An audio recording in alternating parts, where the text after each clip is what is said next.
Hi friends, வணக்கம். Welcome to feel free to cook channel. இன்னைக்கு நம்ம டேஸ்டியான கடலைக்கறி கேரளா ஸ்டைலில் எப்படி பண்ணுறதுன்னு பார்க்கலாம். இது புட்டு, தோசை, சப்பாத்தி எல்லாத்துக்குமே நல்ல சூப்பரான காம்பினேஷனாக இருக்கும். வாங்க எப்படி பண்ணுறதுன்னு பார்க்கலாம். ஒரு பெரிய வெங்காயம் மெலிசா அரிஞ்சு வச்சுருக்கேன். ஒரு மீடியம் சைஸ் தக்காளி கட் பண்ணி வச்சுருக்கேன். உப்பு தேவையான அளவு, எண்ணெய் தேவையான அளவு.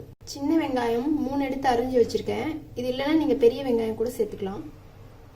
கருவேப்பிலை ஒரு கொத்து, சின்ன துண்டு இஞ்சை பொடியாக அரிஞ்சிருக்கேன். 3 பல் பூண்டை கட் பண்ணி வச்சுருக்கேன். 2 பச்சை மிளகாவை 2ஆக கட் பண்ணியிருக்கேன்.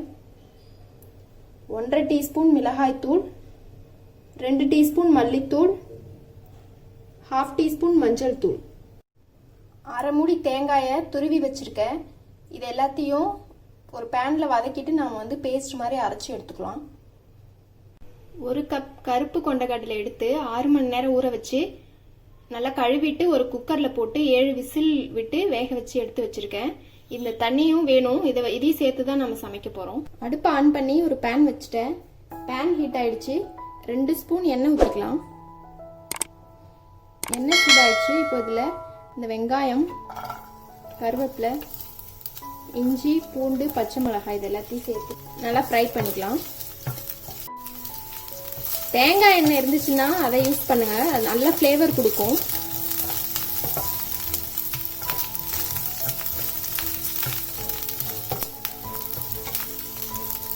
இப்போ இந்த தேங்காய் தூர்களையும் சேர்த்துடலாம்.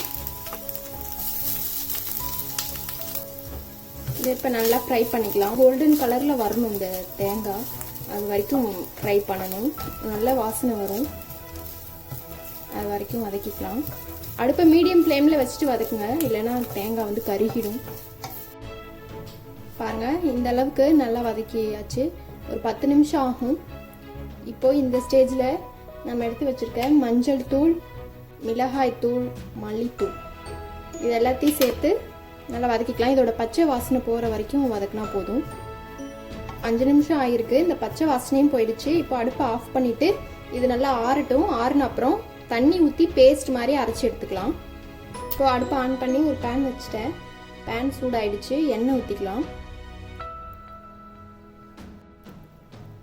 இப்போ எண்ணெய் காஞ்சிருச்சு. வெங்காயம் சேர்த்துடலாம். கருவேப்பிலை சேர்த்துக்கலாம். நல்லா வதக்கிக்கலாம். உப்பு சேர்த்துக்கலாம் கொஞ்சமா.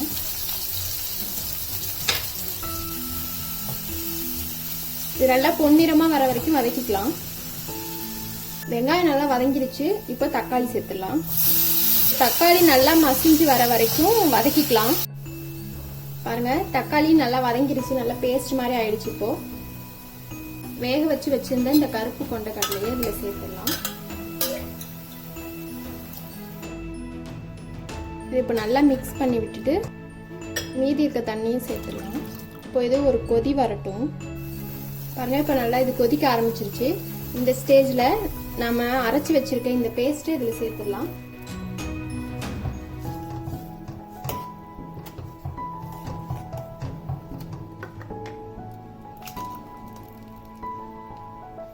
தண்ணி தேவையான அளவு பார்த்துக்கிட்டு ஊற்றிக்கலாம்.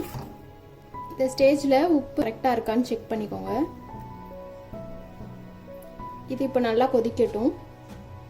அடுப்பை மீடியம் ஃப்ளேமில் வச்சிடலாம். 5 நிமிஷம் ஆகியிருக்கு. இப்போ நல்லா கொதிச்சிருச்சு. இது தண்ணியாக தான் இருக்கும். இந்த கடலைக்கறி இப்படி தான் இருக்கும். ஒருவேளை உங்களுக்கு திக்காக வேணும்னா இன்னும் கொஞ்சம் நேரம் கொதிக்க வச்சுக்கோங்க. தண்ணியை ஊற்றும் போது கம்மியாக ஊற்றிக்கிட்டிங்கன்னா திக்காக இருக்கும். அவ்வளோதான். இப்போ அடுப்பை ஆஃப் பண்ணிடலாம். டேஸ்டியான கடலைக்கறி சூப்பராக ரெடி ஆயிடுச்சு.